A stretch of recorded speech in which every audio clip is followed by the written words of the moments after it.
Isolario, mappe di isole, arcipelaghi, visibili e invisibili.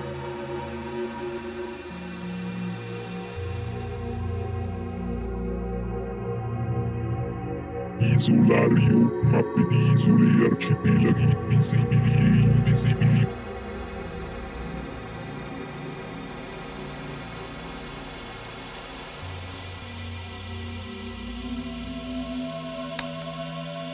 Ciao, sono poche le occasioni in cui ci fermiamo senza bisogno di fare assolutamente niente, ma forse sarebbero da moltiplicare. Cosa ne pensi? L'altra volta avevamo parlato di questa immagine del deserto e della tenda, in cui accogliere l'esilio dell'uomo e fare da tappa al suo esodo, al suo viaggio. Perché ben si sa, finché si sta nella condizione d'esilio si può solo soffrire, o al massimo guardare alle proprie spalle, con il rimpianto, con il segno crudele a volte della nostalgia, però di qualcosa che mai più tornerà.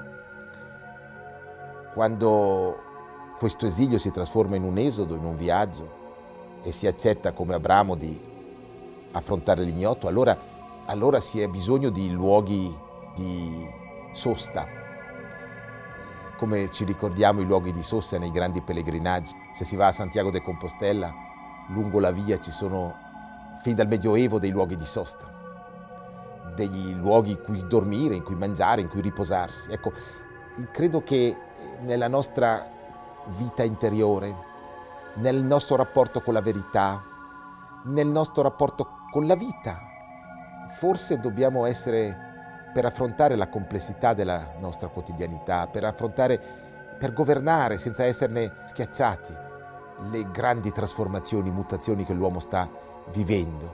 Forse dobbiamo avere questa attitudine di poter stare in luoghi di sosta lungo il viaggio, perché questo viaggio in questa epoca non è terminato e in qualche modo nulla è oramai più consolidato. Posso soccombere, posso essere abbandonato al ciglio della strada in questo viaggio, ma posso invece trovare quell'accoglienza che dicevamo l'altra volta, beduinica, che fa in modo che ogni volta è un'accoglienza nuova. È un'accoglienza in cui l'altro ti accoglie per permetterti di scoprire chi sei tu. Questa è una condizione di relazione con l'altro che mi sembra ricca, non l'altro che ti serve per adattarti a lui, per negare te, per vergognartene, ma il luogo, l'altro, luogo in cui tu riscopri te stesso e riscopri quello che abbiamo detto, l'altro che ti abita. Allora, in questa sorta di geografia dei luoghi di sosta dell'uomo, e che sono, capite tutti, che sono non soltanto geografici, ma sono emozionali, sono affettivi, sono della relazione quotidiana con i nostri cari, con i nostri amici. Cioè, si declina in tanti modi questa metafora del luogo di sosta. E questa può diventare un rifugio o una tenda, di nuovo. Il rifugio può anche essere un necessario luogo di protezione per un momento della vita. Quante volte bisogna avere quelli che in francese si chiamano i point de chute, punti di caduta, luoghi in cui andare dove tu, quando stai male, quando sei in crisi col mondo e con te stesso.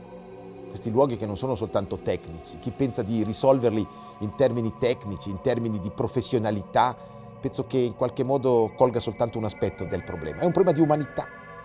Questi point de chute, questi punti di caduta, luoghi di rifugio dell'anima dell'uomo sofferente. Una società che non ne offre, che non è più in grado di offrire, una società profondamente malata. Ma peggio ancora, questi luoghi potrebbero essere non i rifugi, ma le cantine, i luoghi della protezione assoluta, i luoghi in cui ci si deve isolare dal mondo perché sennò il mondo è troppo rischioso. E sono le chiusure dei caveau, le chiusure in qualche modo dei rifugi antiatomici, ecco la metafora dei rifugi antiatomici, come se ci fosse un luogo di protezione assoluta. No, tutto questo credo non ci porti lontano. Il viaggio ha bisogno di tende che oggi si fanno e domani si disfano, ma dentro la tenda, come i beduini ci hanno insegnato, dentro la tenda la capacità di far vivere tutti gli oggetti, i ricordi di quel fil rouge che fa la storia della mia vita. Il beduino non erige la tenda per caso, la erige in un certo luogo, la erige per permettere alle cose della sua memoria di essere loro stessi protette durante il correre della notte.